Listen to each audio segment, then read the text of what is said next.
Chapter 4 moving charges and magnetism, numericals on magnetic field due to straight wire. देखो जरा ध्यान से, याद है फॉर्मूला? फिर से एक बार बता दूं। स्ट्रेट वायर दो तरह की थी, एक फाइनाइट वायर और दूसरी इनफाइनाइट वायर। तो फाइनाइट वायर का इस पॉइंट पर, ये वायर है ए से बी, इसका इस पॉइंट पर मैग्नेटिक फील्ड का क्या फॉर्मूला था? Mu naught I sine phi one, this is phi one and this angle is phi two, sine phi two divided by 4 pi are. ये मैं बार बार इसलिए लिख रहा हूं तुम्हें याद हो जाए। याद हो गया? और ये तो फाइनाइट है। If it is a infinite wire, तो magnetic field at point outside the wire is mu naught I divided by 2 pi are. ये दो फॉर्मूले याद हो गए? इन्हीं दोनों पे पहले हम क्वेश्चन कर रहे हैं, फाइनाइट वायर, इनफाइनाइट वायर। ठीक है। अच्छा, एक बात आपको मैं टेंथ की बता दूं। Fleming right hand rule, Fleming नहीं, पहले राइट हैंड थंब रूल सुनो आप। Right hand thumb rule was given by Maxwell. Maxwell right hand thumb rule. Maxwell ने बोला अगर वायर में करंट है, जिधर करंट है उधर ही थंब को रखो। याद है 10? वायर करंट ऊपर जा रहा है, थंब ऊपर रखेंगे। तो जिस तरह से आपकी उंगलियां बंद हो रही हैं, ये इस तरह से उंगलियां बंद हो रही है, this will be the direction of magnetic field. ये मैग्नेटिक फील्ड की डायरेक्शन होगी, है ना? अगर उंगलियां ऊपर की तरफ ऐसे बंद हो रही हैं तो मैग्नेटिक फील्ड एंटी क्लॉकवाइज चल रही है। करंट अगर नीचे जा रहा है तो अंगूठा नीचे रखोगे तो मैग्नेटिक फील्ड ऐसे चलेगी। Magnetic field will be along clockwise direction, है ना?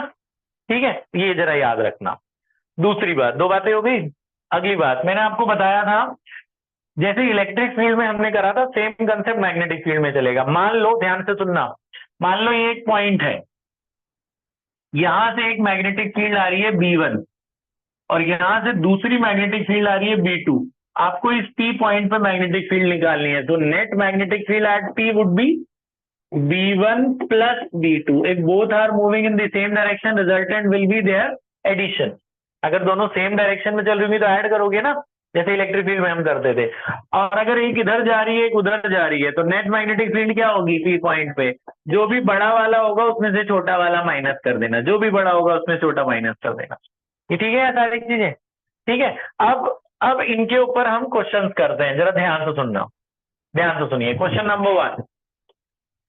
मान लो this is a square, this is a square, PQRS is a square, it carries some current of say I। मान लो इस पे करंट कितना है? I। यहाँ पे I करंट है। इस स्क्वायर का जो लेंथ है वो A है, चारों तरफ इसका लेंथ A है। ठीक है। हमें इसके डायगोनल के इंटरसेक्शन पर मैग्नेटिक फील्ड निकालनी है। यहाँ मैग्नेटिक फील्ड निकालनी है O पॉइंट पर, due to this whole circular loop. Important question है, 2 मार्क का है। क्वेश्चन समझ में आ गया? तो आप क्या करोगे, इस पूरे सर्कुलर लूप पे करंट है आई, आप पहले एक साइड का निकालोगे।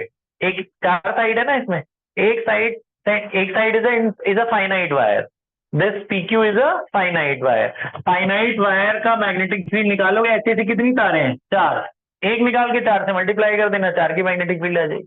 ठीक है। तो नेट मैग्नेटिक फील्ड, अच्छा, तो इस वायर के सेंटर से इसको अगर ज्वाइन करें, आपको पता है स्क्वायर के सेंटर पे एंगल 45 डिग्री बनता है, क्योंकि ये 90 होते हैं ना, ये टोटल 90 को बाइसेक्ट करता है, तो यहाँ भी आधे आधे होता है एंगल ये। तो अगर मैग्नेटिक फील्ड निकालोगे at O would be 4 times the magnetic field by the wire PQ। PQ जितना मैग्नेटिक फील्ड लगाएगा उसका 4 गुना कर दोगे तो चारों का आ जाएगा ना। तो ये कंसेप्ट होगा। तो net magnetic field at O will be 4 times of this.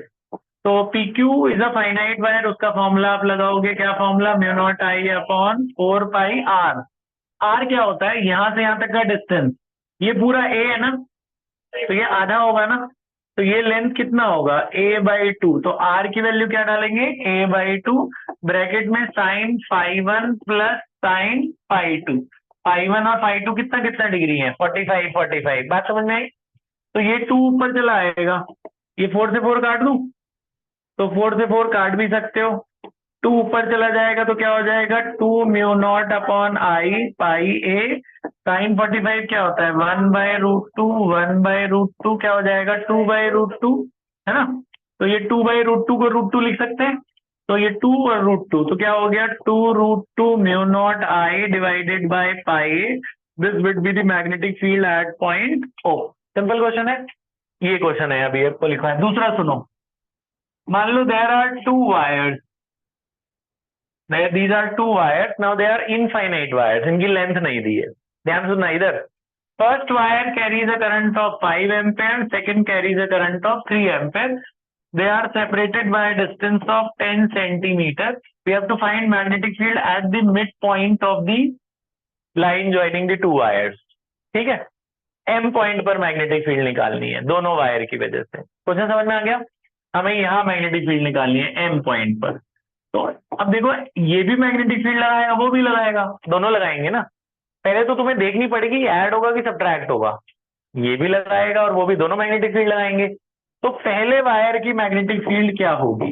क्योंकि इनफाइनाइट वायर है तो पहले वायर की क्या होगी? Mu naught I1/2πr।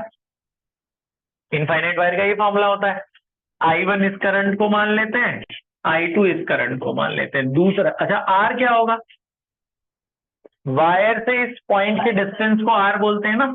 ये पूरा 10 है, तो 10 का आधा कितना होगा? 5 सेंटीमीटर को मीटर बदल, R की वैल्यू कितनी होगी? 5 × 10⁻²। ये B1 आ जाएगा। B2 भी निकाल लोगे, B2 कितना होगा? Mu naught I2/2πr। I2 की वैल्यू ये डाल देना। अब आ तो गया है। नेट मैग्नेटिक फील्ड कैसे निकालेंगे? Net magnetic field at point M, add subtract, वो ऐसे गैस नहीं मारना बेटा, सोच समझ के। Thumb rule, Maxwell thumb rule, current ऊपर जा रहा है तो मैग्नेटिक फील्ड कैसे चलेगी? ऐसे, एंटी क्लॉकवाइज, है ना। तो ऐसे जा रही है ये मैग्नेटिक फील्ड, ये B1 है। ठीक है, इधर भी करंट ऊपर जा रहा है, इधर भी मैग्नेटिक फील्ड कैसे चलेगी? ये B2 है, B2 जा रहे हैं, B1 B2 both are moving in the same direction और opposite direction, same direction, both are moving in the same direction. तो क्या होगा? एड। तो net magnetic field would be B1 + B2। ये बात समझ में आई? ठीक है, तो तुक्का नहीं मारना है, ये नहीं कि ये ऐड होगा सब्ट्रैक्ट ना। आप बनाओ, देखो दोनों सेम में जा रहे हैं कि ऑपोजिट में जा रहे हैं? सेम में जा रहे हैं, ऐड कर देना। मैग्नेटिक फील्ड की डायरेक्शन देख लो, दोनों सेम डायरेक्शन में जा रहे हैं तो ऐड, ऑपोजिट में जाते हैं तो सब्ट्रैक्ट। B1 B2 का आंसर निकाल के कर लोगे। अरे बात है, अब इसी में डायरेक्शन बदल के अलग अलग वो दे देते हैं। ठीक है, तो आपको मैं ऐसे 1-2 क्वेश्चंस दे रहा हूं, आप ट्राई करो। स्ट्रेट वायर के करेंगे आज, तो उसके बाद हम दूसरे टाइप के कर। ठीक है, पॉज कर दो।